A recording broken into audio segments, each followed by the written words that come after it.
Bismillah. Assalamualaikum warahmatullahi wabarakatuh. Alhamdulillah rabbil alamin, wassalatu wassalamu ala rasulillah wa ala alihi wa sahbihi wa mawalah, wala hawla wala quwata illa billah, amma ba'd.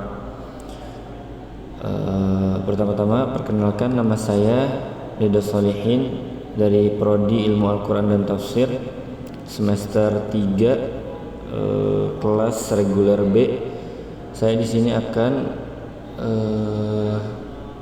membuat tugas dari mata kuliah Tafsir Maqasidi yang diampu oleh Ustadz Makhrij Sidki.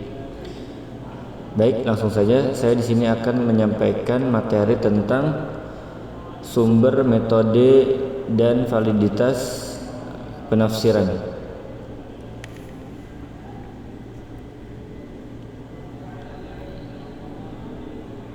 Yang pertama, sumber penafsiran yaitu tradisi penafsiran di era kontemporer bersumber pada teks Al-Quran, akal atau ijtihad, dan realitas empiris secara paradigmatik. Posisi teks, akal, dan realitas ini berposisi sebagai objek dan subjek sekaligus. Ketiganya selalu berdialektik secara sirkular dan triadik. Nah, di era kontemporer dan juga di era tradisional, yaitu di era kontemporer paradigma fungsional, yaitu dengan teks wahyu, akal ra'yu, dan realitas al-waqa'i. Adapun di era tradisional, paradigma struktural dari teks wahyu ke akal ra'yu dan realitas al-waqa'i.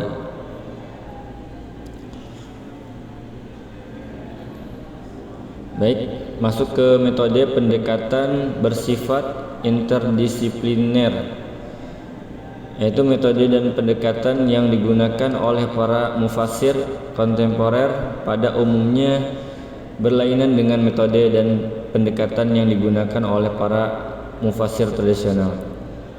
Dan para mufassir kontemporer menggunakan berbagai metode dan pendekatan yang bersifat interdisipliner.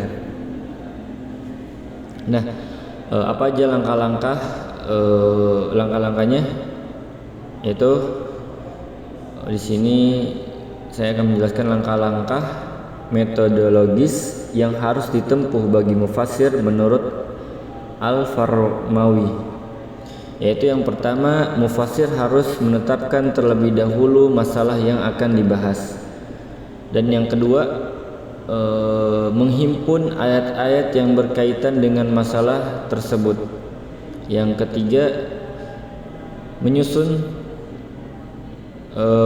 runtutan ayat sesuai dengan urutan pewahyuan serta pemahaman tentang asbabun nuzulnya. Yang keempat, memahami korelasi ayat-ayat tersebut dalam surahnya masing-masing. Dan yang kelima, menyusun pembahasan dalam kerangka yang sempurna. Yang keenam, melengkapi dengan hadis-hadis yang relevan. Yang ketujuh, mempelajari ayat tersebut secara keseluruhan dengan jalan menghimpun ayat-ayatnya yang mempunyai pengertian yang sama. Nah, analisis paham tokoh Asgar Ali Enginer. Yang pertama, mengajukan bukti-bukti yang menunjukkan bahwa posisi laki-laki dan perempuan dalam agama adalah setara.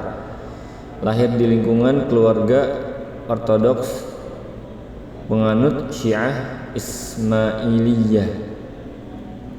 Adapun dari Fazlur Rahman, menurut Rahman, ayat-ayat Al-Quran tidak bisa dipahami secara interal atau harfiah semata, sebagaimana yang dipahami oleh para mufassir klasik. Adapun Hasan Hanafi mencoba mengembangkan metode tafsir realis di mana yang menjadi pertimbangan dalam menafsirkan Al-Quran adalah realitas itu sendiri. Nah, adapun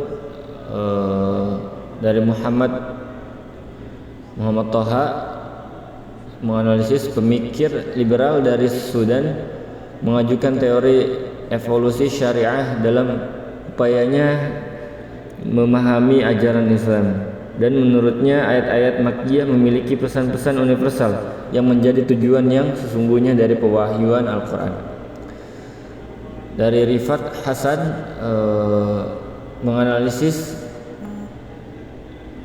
yaitu dikenal sebagai seorang mufassir feminis, mencoba membangun metodologi pemahaman Al-Quran melalui dua pendekatan, yakni pendekatan normatif idealis dengan melihat norma Al-Quran dan pendekatan historis empiris dengan melihat kenyataan di masyarakat.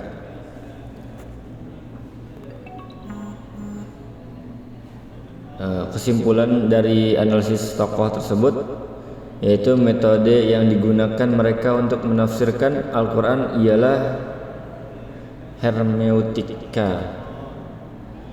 Nah, kita masuk ke validitas penafsiran.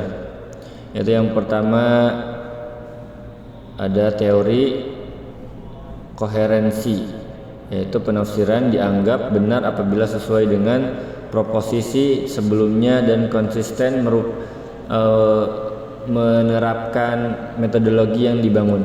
Yang kedua teori korespondensi, yaitu penafsiran dikatakan benar apabila cocok dan sesuai dengan fakta ilmiah yang ada di lapangan. Dan yang ketiga teori pragmatisme, penafsiran dikatakan benar apabila ia secara praktis mampu memberikan solusi praktis bagi problem sosial yang muncul. Nah, kesimpulannya kita dituntut untuk menafsirkan Al-Quran secara tematik untuk menjawab problematika di era kontemporer ini dengan komprehensif dan yang tepat. Mungkin itu aja yang bisa saya sampaikan. Kurang lebihnya mohon maaf. Syukran, jazakumullahu khairan katsiran.